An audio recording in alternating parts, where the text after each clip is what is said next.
What's up, everyone? Chris from PickDogs.com here with your live morning show. We always show up 24/7, 365, giving you guys some free picks. Yeah, it's going to be a little bit different, I think, going forward. I'm going to be splitting the morning show duties with myself and Jay Briggs. So going to see some new faces around here, but hey, the content's still going to be the same. Excuse me, still going to be the same. Still got quality cappers coming on, delivering free picks for you guys every single day.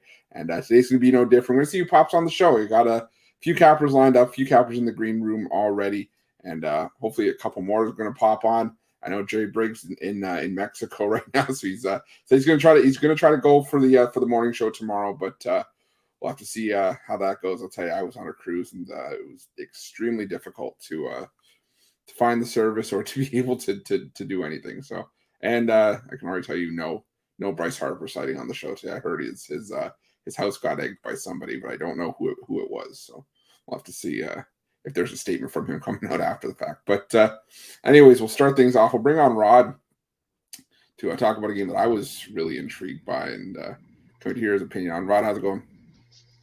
Going good. Not a bad Friday. Looking forward to continue it right into this Saturday. Definitely some nice action here to make some money. Yeah, Rod and I were talking about how the games that kind of got us yesterday, and for me it was the Marlins. I caught the wrong side of the line move, and but you know what? That's yesterday. I like today's action. I like this game that you're going to talk about, Rob. What do you got for us today?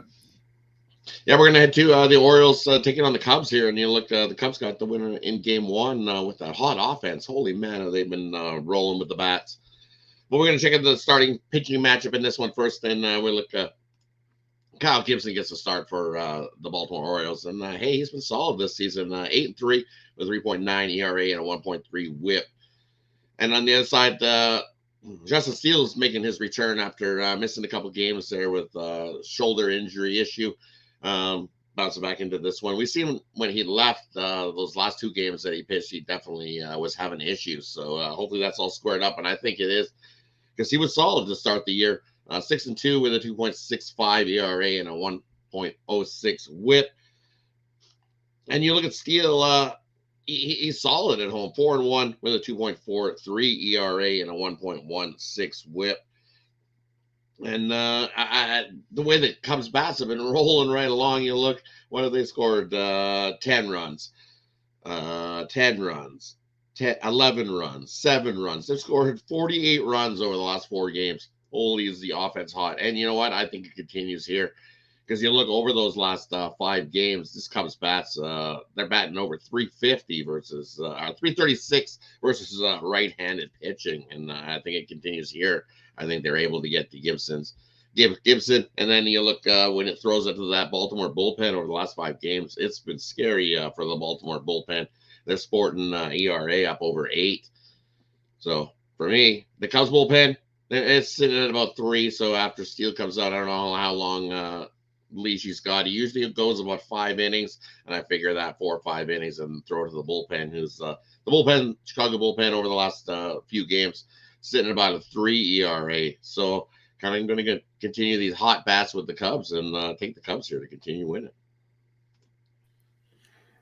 Yeah, this was one I struggled with. I could make a case, I think, for both sides. I see where you're coming from with Justin Steele. He's been one of my favorite pitchers to back for much of the season.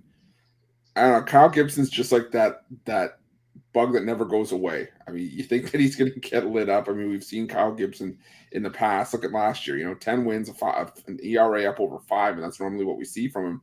But he keeps finding ways to win games. And I don't know.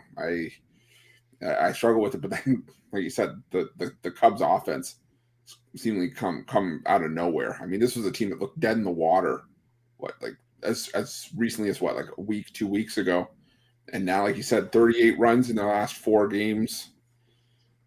Yeah, it's I was kind of lost on this one. So, right, and for me, I look at this one. And you look at Gibson in day games is what got me. Was he's 2-1, so sure he's got a winning record in day games, but he's sporting over 6 ERA during the day, and he's also got a 1.52 WHIP. So he's definitely gotten some guys on base and getting into some jams. So he's got pitched his way out of a couple jams with that 1.52 WHIP. And I think not today, not the way the Cubs bats are rolling. I'm going to go with the Cubs here. Yeah, we're going to stick with the Cubs here. We've got a loaded Saturday. Nice baseball card. What do you got on the board for today, Pick Dogs Premium? And over Pick Dogs Premium, my top plays on the board. I have my $19 MLB bookie bomb, and it's 15-7. We crushed it yesterday. Got a nice winner there. 15-7 the last 22 in that. I don't know where Pick Dogs scoop it up. I don't know, back-to-back winning days. Looking to make it 3 straight winning days. I've got that play over there for you. Head on over. Use that promo code PICK on all your purchases. Save 50% off. And head on over. Let's make some money today. I can't argue with any of that, Rod. Thanks for coming on. Appreciate it. And we'll see you tomorrow. Definitely. Have yourself a good day. Appreciate everybody. Good luck with all your bets today. We'll see everybody tomorrow. Sounds good, Rod. See you later. Rod's a wacky. Hockey season's over, but we still love even talking some baseball. I can't even be mad about it. I love talking with Rod about it. But let's move on. Bring on Al Ninos. See what Al's got. Al, how's it going? Going pretty good. How are you doing, Chris? I'm doing all right. Plugging away. I'm gonna have to get used to this hosting seat for the next little bit. It's still gonna take a bit of getting used to. But I'm sure you do just fine, Chris. Nah. Well, slowly but surely. I remember the first days hosting the drive-through and filling in. It was a bit of a mess. I think we saw a lot more Shane Mickle than we needed to when I was trying to change cameras. But that's neither here nor there. But looks like we got that part down at least. Well, it's what happens. You change the software a little bit, and it makes it a little bit more user friendly for a bit of bozo like me, and then it gets to be a little bit looks a little bit more smooth behind the scenes. But I was going to take a look at actually what I think was the marquee game yesterday, and I think has a pretty good chance to be sort of in that same vein today. What do you got, Al? Yeah, it should be a great one, and a very, very good pitching matchup coming up too. You saw Zach Eflin had a great start to the season, but he's coming off his worst start of the year, and the Padres, on the other hand, Blake Snell wasn't off to an impressive start, but coming into this one really hot. Now, the Rays do have the much better lineup, at least the much hotter lineup. A lot of big names in this Padres lineup, but it's been pretty disappointing for most of the season, and definitely one of the biggest underachievers of the year. But where they have improved, I mean, this team spent a lot of money. We hear a lot of talk about their lineup. Where they have improved a lot is their bullpen, and maybe one of the reasons I kind of a couple of reasons I kept me from making this a premium play was how well Snell's pitching coming into it and how good the Padres bullpen's been. But all that being said, I still think the Rays have been just way too hot and the Padres just way too disappointing.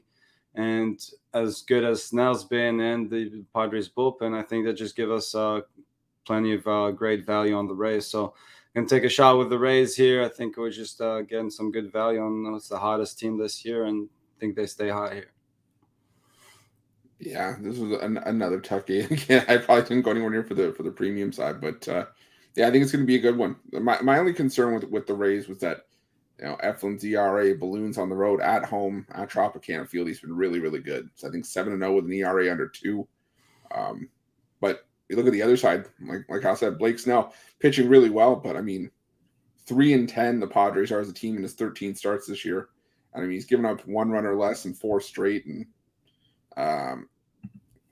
the Padres, they have not fared well. I think they're just 2-2 in those 4 games. So, it says something when your pitcher throws 6 shutout innings and you still lose the game 2-1.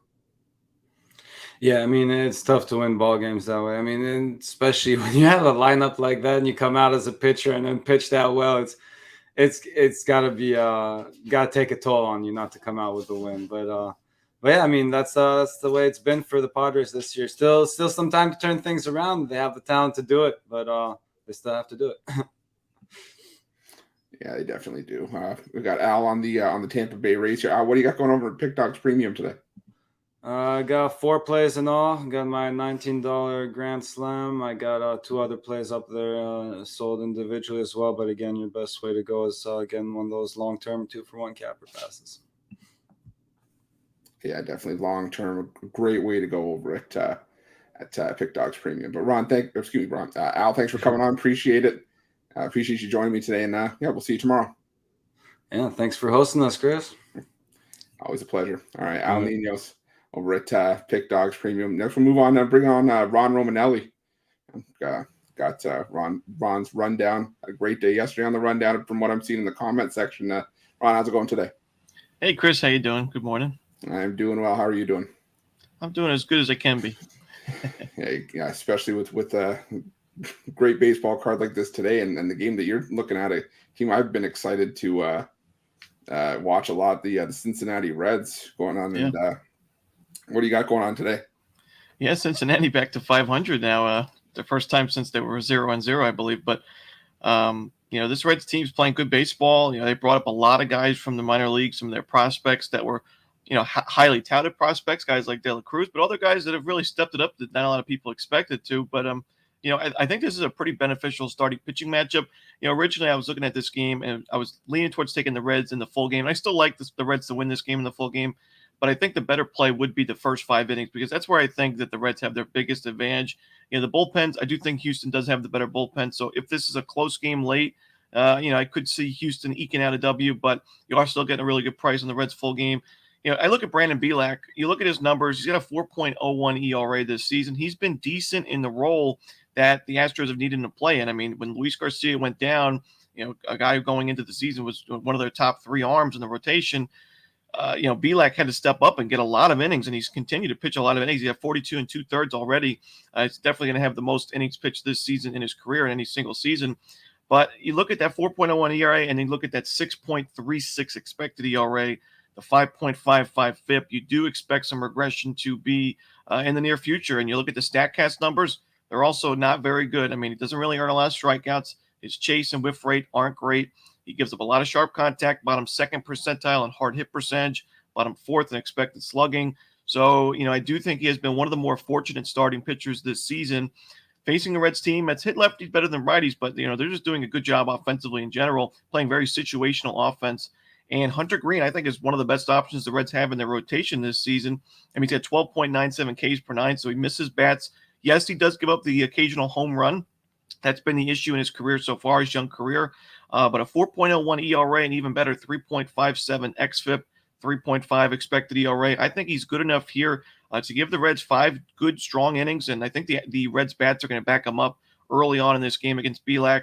Bielak's been better at Minute Maid Park than he's been on the road, but I just don't trust him here with those, really rough expected numbers. So I think we're getting value here, even with Cincinnati playing as good as they are. I still think we're getting value with the Reds in this spot. So I'll take them on the money line. You could lay a half a run in the first 5 innings, but you can also take a half run if you want to lay some juice. But I think Cincinnati is going to have the lead at the end of the first 5. Yeah, I can't disagree with that. The Cincinnati Reds are quickly becoming one of my favorite teams to watch. They brought up Ellie De La Cruz. Yep. It's that was 456-foot blast in his second game. And I mean, correct me if I'm wrong, though, and this is just an opinion question for you, Ron, but it almost feels like the NL Central has been flipped on its head right now, like compared to what we expected coming into the season. Oh, definitely. And I honestly thought it was going to be a down year for the Brewers, and I'm still not sold on this team right now. They're only a game above 500, and they're still first place in that division. So even a team like the Cardinals, who are in last place and 8.5 back, I wouldn't count them out. I think this division is wide open, and any team can win it, I think. And I do think it's the worst division in baseball. So, we'll have to see if any of those teams that do win the division have much of a chance in the postseason. What do you think? I'm going to ask you just your opinion. Cincinnati Reds a team we're going to have to watch in September? No. Okay. I think it's just right now, just sort of the honeymoon phase, and then it wears off. Yeah, you don't get to play the Royals every day, unfortunately. Yeah, but the Reds to me just don't have the pitching staff. They've obviously suffered some injuries. I think if Ashcraft and Lodolo were what people were expecting going into the season, then maybe you'd have an argument. But the bullpen to me is just too dependent on a couple of guys like Diaz and Gibbo and Sims. Not the rest of the bullpen is very dicey, and the rotation's also not my favorite guys. Bringing up guys like Ben Lively and Brandon Williamson, I just don't think that's a playoff caliber team, and I don't even think the lineup's as playoff caliber either. I just think that like I said, situational offense that they've really been playing, small ball, they're stealing bases, just like last night. I mean, their offense didn't have a great day, but Stevenson's a home run in like the 6th inning. Very just situational offense is winning games for the Reds right now. So. They're winning games right now, but I don't think they're going to be doing too much later in the season. Yeah, fair enough. I can't argue with that. I was a little bit more hopeful for him, but look at the state of that rotation. It kind of scares me a little bit. But anyways, Ron, we got it's a full 15 game card today over at Pick Dogs. What do you got on the board today? Yeah, I got my $19 Ron's rundown. Best bet, we won last night, 15-5. Red Sox win. That was, a nice one to get. You don't get too many of those games where you can just turn it off in the third inning. But we've had 2 straight winners now, looking for a third here. It's going to be a late game, so you got plenty of time for that one. I also have a money line play in a different game that's for long-term subscribers. So you can check out my 3-day, 7-day, weekly, monthly, and weekly and 7 days, the same thing. But it's early this morning. I'm just waking up, so it's going to be a big day in baseball. I don't love the card as much as some other people I've talked to. I think yesterday's card was a little bit stronger, but I do the 2 plays that I do have in the premium area are pretty strong plays. Yeah, I think that's what we tell everybody. You're not going to love the card every single day, but that just means that the plays you do like, gotta like them that much more. But like Ron said, the long-term pass the way to go. Even if we call it the weekly or the 7-day, it doesn't matter at all. It all still works out the same. Hey, but it's still early, like you said. Get some coffee and you'll be good to go. But appreciate it, Ron. Thanks for coming on, helping me out, and we'll see you tomorrow. Or actually, no, we won't see you tomorrow. We'll see you later on in the week. We'll see you every day with Ron's rundown. Happy Father's Day to everybody. So good. Take care, Ron. Ron Romanelli. Love having Ron on, talking shop, talking baseball. Love having him on for you guys as well.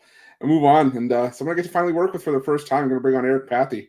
Eric, how's it going? Hey, buddy. I was just thinking, I was watching this rundown. I was talking to Mitch this morning. I was thinking, how many people on this show, their last name ends in a vowel? Well, me, you, Romanelli. Zawacki, if you count Y. Right, exactly. I was thinking it's like the old mafia movie. Everybody ends in a vowel here on the show. And then I told Tony T. He sends me a picture earlier in the week about a group, a cover group in California called the Rufalos, and I'm like, dude, Ruffalo here is like Smith. It's like Where are you located? Yeah, exactly. You got Ruffalo in Italian's almost like Smith. You got like one on every corner. One's a barber, one's a lawyer, somewhere down the line. Yeah, well, I'm in Baltimore, Maryland, so we got Little Italy right up the street from the Camden Yards Stadium. Oh, yeah.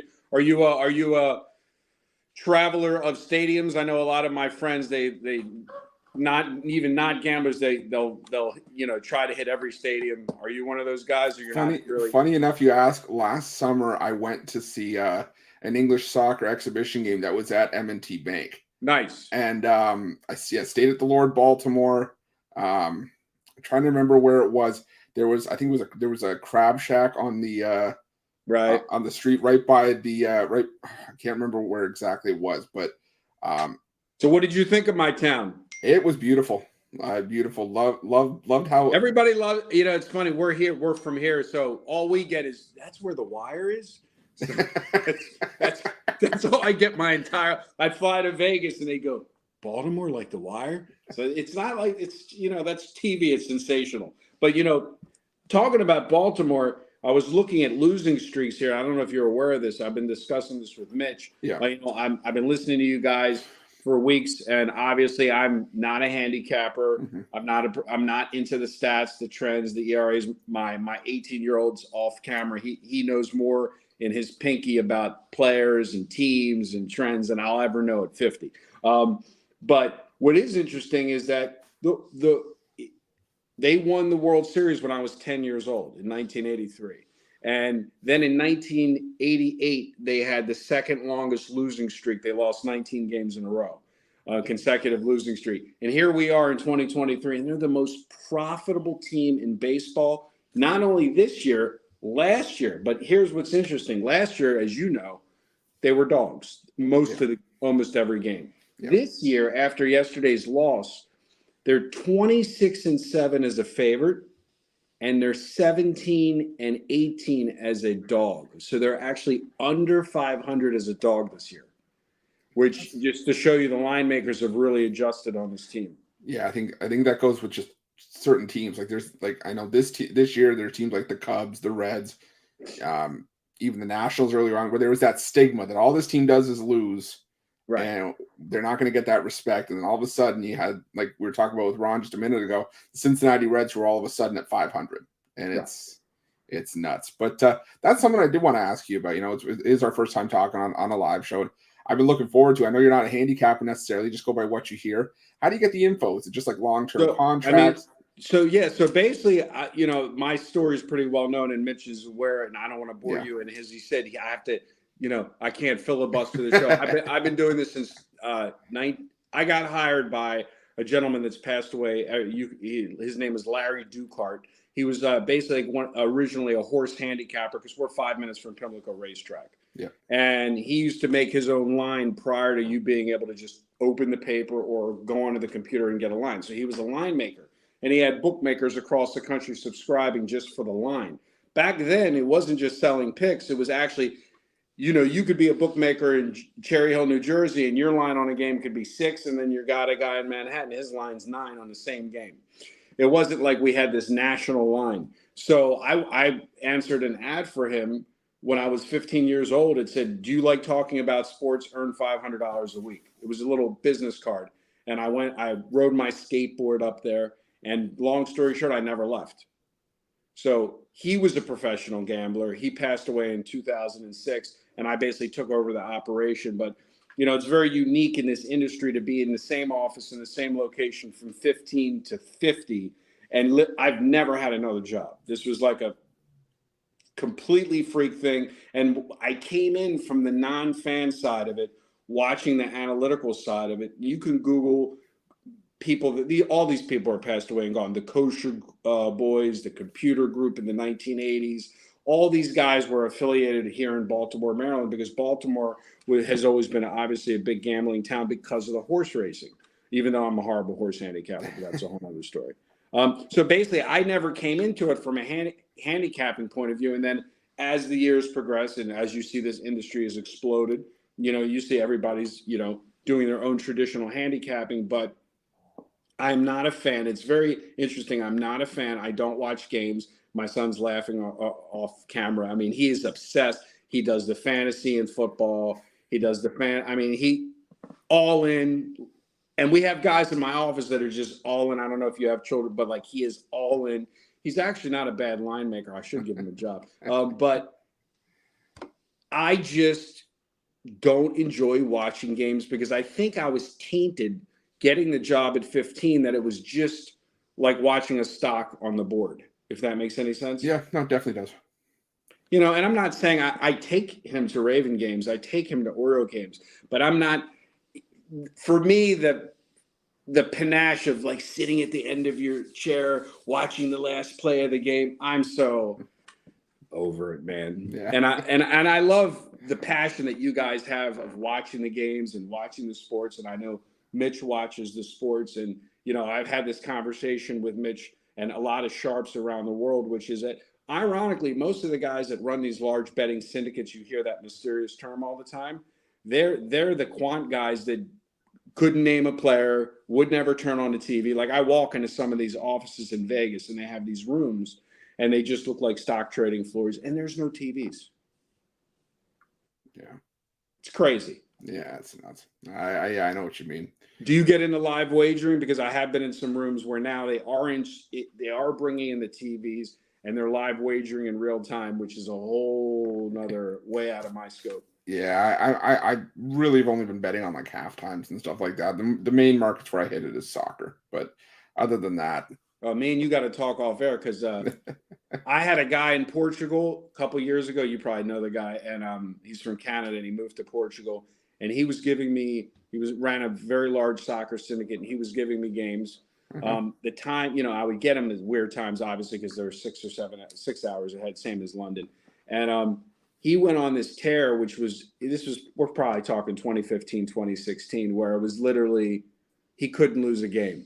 And I was just like, this guy's going to go at some point, something has to give. And, there was a reversion of the mean back down. But I want to ask you, my business partner, who's a capper on this side as well, Mike Safir, he's originally from the Ukraine. He came here when he was 8 years old. So obviously soccer is in his blood. Yeah. And my father came here when he was 40 from another country. Soccer's in his blood. Do you believe that soccer is not as popular in the North American world I'll say America, not North America, because it is popular in Canada and Mexico because of the draw. I always thought that the draw kind of takes the excitement out of it. Yeah, I don't know. I think I think the MLS has done its best to sort of reintegrate that excitement from their fan bases because, like you said, Canada, it's been exciting pretty much everywhere, and especially now that we're starting to get back into the World Cup. But yeah, the U.S., you're seeing it there as well. I think it's always been exciting. It's just now people are starting to resort of sort of their backgrounds and sort of, like I'm Italian, so if the Canada doesn't make the World Cup, I go with Italy. Same Right. thing. It's just you got all these pockets of people sort of. Are you gonna? I don't know how far you are from Miami or where you're located, but are you going to pay the big money to go see? I'm about an hour outside of Toronto, so I'm gonna go to the. I'm probably gonna try to see if I can go to the games up here, but we'll see. We'll see how that goes. Yeah, I love Toronto. I actually went to an Oriole game in Toronto. I love that. I love it up there. You guys got a great, clean city. Right, we try to. That's for sure. But yeah, like I said, I wanted to talk about streaks. My complimentary selection I put out on the video today was the Angels. I'm sorry, Kansas City. Pardon my Kansas City. I'm gonna say it 3 times, so nobody says they got the wrong play. And I don't know if you guys have experienced that. Like people have watched my videos and then message me and go, "What did you give out for free?" I'm like, I don't like to say the opponent of the team because then you always run risk of somebody hearing misconstruing it. Yeah. Right. So apologies, Kansas City. I do believe in trend betting. Brainlessly, no handicapping. Looking at the streaks, the White Sox and Oakland have had the longest losing streaks in 2023. They've lost 11 games in a row, respectively. And it's very hard to hit that 10th loss or win in either direction. Kansas City did it last night. They lost. It's a short price. The Angels traveled from Texas to Kansas City. They got the win yesterday. But, I don't see this team losing 15. And again, anything's possible, as you know. I don't see the team losing 15, 20, 30 games in a row. And just like I couldn't take Oakland when they were losing because I knew that the streak was going to bounce. And look how much money you made if you grabbed that 7-0 on Oakland. So, from a value point of view and a trend point of view, you're always going to get the value taking the team on the losing streak. And just for listeners that have asked me, I don't know about you, Chris, a losing streak as the 8th game. So you lose 7 in a row, the 8th game. You win 7 in a row, the 8th game. Like you start feeling the angst when you get to that. Everybody knows you've lost 7 games in a row, you've won 7, which is why when you look at the board, you don't see a lot of streaks. It's a lot of chop. For sure, I got you. I know I get 100% where you're coming from, but yeah. So we've got you on the Royals today, then. Royals today, same thing on the video. So if you misheard me, Royals. But again, no handicapping, no ERAs, no great pitcher. Keep it simple, stupid. The Dime Club stuff is basically what I was brought on for, which is all much later, closer to game time via instant messaging service. And at 10:33 a.m., I'm in the same time as you. Obviously, it's just too early. None of these guys are sleeping in Vegas. Yeah, no, I got you. And that's actually what the last point I wanted to bring up with you before we let you go was the Dime Club. I know we got a lot of people getting involved in it. Lots of other things on the way. We're just getting started, but yeah, the Dime Club's been a great success. Yeah, since it started, just for a lot of people have been asking me, what we haven't integrated a way to put the results on the actual websites. As of yesterday, I think it was 7. I think it was. I can give you the exact numbers. We're currently in the last 30 days. We're 41, 30, and 3. 41 wins, 30 losses, and 3 since the inception of the Dime Club.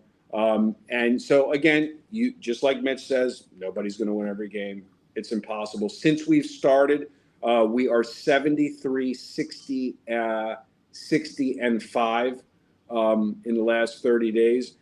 Obviously, the pushes were basketball because obviously we had basketball at that point early on when we started. So we've released 138 selections. 54.9%, 73 wins, 60 losses. And again, how long have you been? If I can ask you a question, I know you're the host. How long have you been involved in this? I've been writing for going on 7 years now, and doing the expert handicap stuff for about 3. So let me ask you, then you can let me go. As a handicapper, how do you internalize losing streaks? Me, I'm agnostic. Winning streaks, losing streaks, I'm like a blank sheet of paper. I've literally like no emotion. It's just whatever. It's like the stock market. How about you? I just acknowledge that it's part of the game. You're gonna have hot streaks. You're gonna have cold streaks. You live in the hot streak while you can, but you don't take it for granted. It's one day at a time, and that's what I'll tell you right now. I'm married in a bit of a cold streak, but hey, it takes one day to turn it around, and once you do, you just build on it. That's all it is. It's nature of the beast. If I may ask you, then I promise my last question. With soccer, do you find so basically it's known in baseball betting circles? Dogs win 40% of the time. So if you bet every favorite, if you bet every dog, you're gonna be 4-6. If you bet every favorite, you're gonna be 6-4. This is over the last 20 years. Really never changes.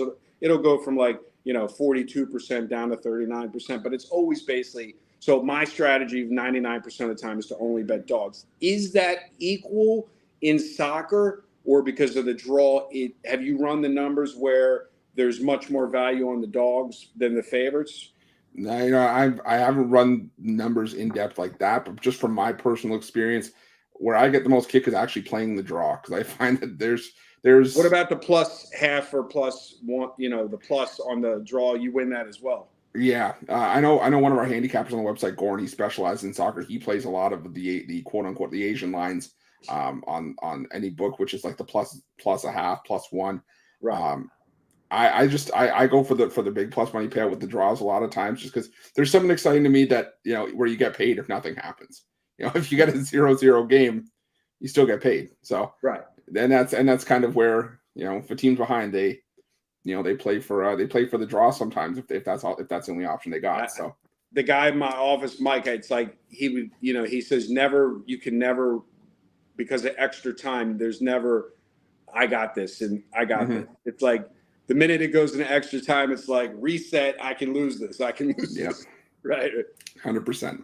Well, like I said, I'll be back here tomorrow. Like I said, before I take the kids out for Father's Day, happy Father's Day to all the fathers. And we'll see if Kansas City can end their losing streak. All right. Well, Eric, appreciate you coming on. Lovely talking to you. And you too, we'll chat tomorrow. You got it, buddy. Bye-bye. Take care. Eric Fathy, it was great. Actually, it was great. I'm not surprised, but it was great. Great talking to him first time. Hopefully, first of many. Now that we're going to be switching up the hosting duties on the weekend show, but we'll bring in Wayne Scott. Wayne, been waiting long, and been patient in the green room. How you doing? It's all good. What's going on, Chris? What's going on, Pig Dog family? Doing well. I know we got a big baseball day today. Now you gotta be fairly quick with it. So what do you got on the card for us today? I got 2 plays for y'all today, simply because my first play is the Mets minus 150. I do see that line jumping to 160, 165. Cardinals done lost 6 straight, 2-8 in their last 10. I know these guys just got to talking about the streaks and when they get on and when they get off them and stuff like that. But I'm more of a feels guy, and I have been a Wainwright fan in the past, but I'm glad I kind of hopped off on it. I like to watch the game, so I've definitely seen the struggles, and haven't seen much turnaround from him. He's been getting smacked on the road. He's been getting smacked on day games. He's got smacked his last outing. On the other side of that, you got Singer 6-3 for the Mets. He's been outstanding in home games, very strong outings. In his last 2, he's been outstanding. So the pitching matchup definitely goes to the Mets. Bullpen wise, definitely goes to the Mets. Definitely when we're talking last 5, the Mets have a 1 ERA in the bullpen, while the Cards are at 6.4. Hitting wise, I will give the edge to right hand hitting to the Cardinals, but it's a slight hitting edge. When you got a team that's lost 6 straight and you can bet on them to turn around at plus 140, I would totally understand that, but that's not where I'm going with it today. I do feel like the Mets are the stronger team, definitely when you're getting them at home. They're 17-13 at home. Oddsmakers been pretty right when they've been in the favorite role. They do have a winning record at home when they're in the favorite role. And quite simply, they've smacked around St. Louis in the past, no matter how far you go back. So I like the Mets in that situation. But with it being minus 160, minus 165 on a team as crappy as the Mets have been playing, I can definitely understand if you want to stay away at it. 145, 150. Go ahead and play that. Another bet that I have for you guys is a 140 fight today on the zone card. We're going with Regis Prograis versus Zarilla. Regis Prograis is a name you guys will be hearing if you like boxing. He's at 140. His only loss was to Josh Taylor, the person that Theo beat last week, but that was a controversy fight. He had to go to UK to fight Josh Taylor, and I thought he edged that fight, but when you go into somebody's backyard and you try to win a fight, you got to win it decisively, or you're not always going to get that call. But in this fight, I like the under 7.5 rounds. Regis Prograis is 28-1, and he has stopped 24 of his opponents. And he hasn't fought in like the Kansas to get up here. He's taken the tough route. He stopped some great opponents. I can sit here and list them, but as Chris mentioned, I'm on a little time strain. But take the under 7.5 for the Regis Prograis versus Zarilla fight. Zarilla's a strong fighter. He's 7-1, but quite frankly, it's kind of padded stats. He hasn't fought in those guys, and when he steps in there with somebody as strong as Regis Prograis, who has the knockout power, and I believe he will stop this guy and get him out of there in under 7 rounds. So we got the Mets money line minus 150. We got Regis Prograis under 7.5 rounds at minus 110. Yeah, I can't disagree with you on the Mets play away. And I've given up on the Cardinals. I had them yesterday as a premium, and then they decided to, not get off the bus. So, yeah, I like Kodai Senga at home a lot more than I like Adam Wainwright in general. So I'm with you there. But like you said, you're on a bit of a time constraint. Want to make sure that you get everything in. So, what do you got today over at Pick Dogs Premium? I've been rolling 2-1, 2-0. I've been having a great week and a great month, so I'm looking to continue that. I have my best bet in the MLB, and I have my 3-pack for you guys. A lot of value in there. You guys been talking about value. That's a way I love to go. I do like my favorites here and there, but it's definitely about finding the value on the board, as Eric just mentioned, going over the numbers how you can be successful betting the underdog. And I went that way today. So if you want to see who I got, if you want to pair me up with one of these top handicappers, or you just want an individual play, go ahead and scoop that up, and let's continue to cash and let's continue to stay hot. Yeah, I can't disagree with any of that. Wayne, like you said, it's been on fire last week, showing profit last week, last 30 days as well, and that's the best way to go, long term, or by checking out a 2-for-1 capper promotion. Pair Wayne up with anyone you see on the show today, or anyone on the website for that matter, and get the best possible value. I know I think you cover boxing as well on the website. Yes, sir. Doing better with my free plays and my premiums on boxing, but you know how that goes sometimes. Regardless whether you taking my free plays or my premium, up on boxing this year. So I'm gonna continue to throw out these dogs and continue to cash on that boxing. Hey man, as long as you give them out, people are happy, and not many people I know that know more about boxing than Wayne does. So definitely something you want to have in your corner on when you're looking at boxing. But Wayne, thanks for coming on. Appreciate you waiting, and we'll see you tomorrow. I got a little question for you, Chris. I got my homeboy. I can be going to the casino where he's on these soccer games lately. Are you playing these soccer games when they get to the country versus country style? You know what? Sometimes, but the problem is that right now I think they're doing what's called the Nations League. So they're it's not necessarily World Cup qualifying. It's a lot of these lesser teams that you maybe don't know a whole ton about. So I stick to, when it's an international thing like this, if the MLS is going like it is today, I maybe focus on the MLS, but nothing's stopping me from betting on Belgium and whoever they're playing today in Austria. So nothing's gonna stop me. That's degenerate betting, and it's fine. I think. I was just about to say a little bit of degenerate in all of us up here. Please, if you think I haven't stopped betting on Slovakia and Ireland, then yeah, you're on something else. I'll tell you that much. All right, Chris, thank you for having me, brother, man. Appreciate you as always. And I appreciate you coming on, Wayne. Have a good one. Yes, sir. Take care. Y'all take care. Picked up, fam. All right, Wayne Scott on the weekend show. Love having Wayne on. Yeah, you had to poke out one of my flaws. Love betting degenerate European soccer, but that's okay. You know, it's what we do. It's what we're here for. But getting to my play. My play is going to be the last one on the board. Obviously, appreciate everyone coming on.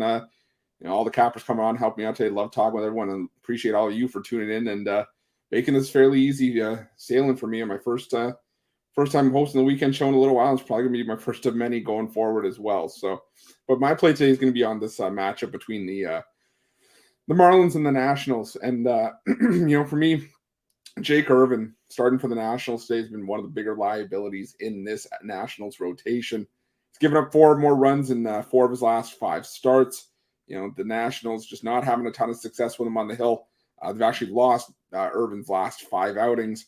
And over that 5-start stretch, Jake Irvin posting an 8.41 ERA, a 6.72 FIP, suggesting that maybe he's getting a little bit unlucky there, but still, scoreboard doesn't care about how lucky you are. They just care about how many runs you're giving up. And for what it's worth, Irvin has been putting his team behind the 8 ball, and it's just it hasn't been a good look for Irvin.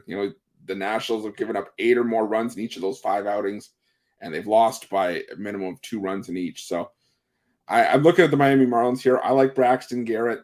I like the way he's pitched, especially on the road. Last time out against the White Sox on the road, 5 1/3 shutout innings. Time before that, he gave up 2 runs at Coors, which is a bit of a feat in itself. 6 1/3 innings of shutout ball against a really good San Francisco team. Gave up just 1 hit in that start.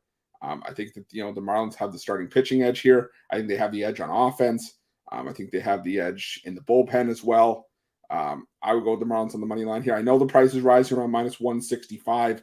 So if you're not comfortable with that, I could see a run line victory, but I'm more comfortable just playing the money line here. I think that's sort of on the fringe of where I'm willing to lay it. But I'm taking the Marlins, and for me over Pick Dogs Premium today, got my $19 MLB pickoff play. Working on a couple more plays to throw in quickly, put up a 3-pack as well, and definitely long-term the way to go. Put up my Wild Weekend All Access Pass, a 3-day pass for $69. So make sure you go on over and check that out at Pick Dogs Premium, or pair me up with any of the other great handicappers that you saw on today's show. But appreciate everyone for coming on, tuning in, and we'll see you guys tomorrow. Another loaded card, Father's Day, some great baseball action, and have a good day. Let's cash some tickets, and let's crush the books on Saturday.